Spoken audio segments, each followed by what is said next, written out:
আর মাত্র 2 দিন পর অনুষ্ঠিত হতে যাচ্ছে পবিত্র ঈদুল আজহা, অর্থাৎ কোরবানির ঈদ। আর এই ঈদকে সামনে রেখে ভোলায় ফিরতে শুরু করেছে দ্বীপ জেলা ভোলার কয়েক লক্ষ মানুষ। আমি এই মুহূর্তে রয়েছি ভোলার সবচেয়ে ব্যস্ততম ইলিশা লঞ্চঘাট এলাকায়। আপনারা জানেন যে নদী বেষ্টিত দ্বীপ জেলা ভোলার সাথে রাজধানী শহর সহ বিভিন্ন জেলার যোগাযোগের অন্যতম মাধ্যম এই নৌপথ। প্রতি বছরের ঈদের ছুটিতে যাত্রীদের চাপ কয়েক গুণ বেড়ে যায়। কিন্তু এই জেলার প্রায় 5 লাখের অধিক যাত্রী প্রিয়জনের সাথে ঈদ উদযাপন করতে বাড়ি ফিরবেন। তবে ইতিমধ্যে ঈদের লম্বা ছুটি পেয়ে কর্মস্থল থেকে বাড়ি ফিরতে শুরু করেছেন যাত্রীরা। এই মুহূর্তে যাত্রী চাপ কিন্তু কিছুটা কম রয়েছে, আমরা এটুকু লক্ষ্য করতে পেরেছি।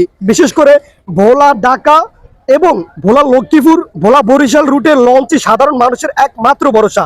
এ কারণে ঈদ মৌসুমে বাড়তি যাত্রী সামাল দিতে এবারও ভোলার 15টি রুটে অর্ধ শতাধিক লঞ্চ চলাচলের জন্য প্রস্তুতি করা হয়েছে। যাত্রীদের সাথে কথা বলেছি, তারা আমাদেরকে জানিয়েছেন যে লঞ্চে আসতে এখনো ভোগান্তি পড়তে হয়নি। তবে ডেকের ভাড়া 300 টাকার বিপরীতে কিন্তু 350 টাকা এবং সিঙ্গেল কেবিন 1000 টাকার বিপরীতে 1100 টাকা নিচ্ছেন লঞ্চ কর্তৃপক্ষ। তবে তাদের দাবি অতিরিক্ত ভাড়া আদায় ও যাত্রা পথে হয়রানি বন্ধের পাশাপাশি নিরাপদ ও স্বস্তিদায়ক ঈদ যাত্রা নিশ্চিত করতে হবে।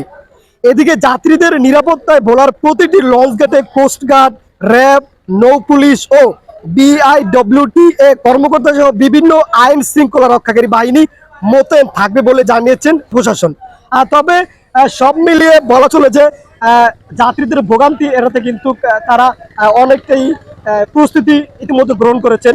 তো যাত্রীদের আশা তারা যেন নির্বিঘ্নে এই ঈদ উদযাপন করতে পারে, তারা কিন্তু এমনটাই কিন্তু প্রত্যাশা করছেন দ্বীপ জেলা ভোলার মানুষ। তো এই ছিল আমার কাছে ভোলার ইলিশা লঞ্চঘাট থেকে সবশেষ খবরাখবর।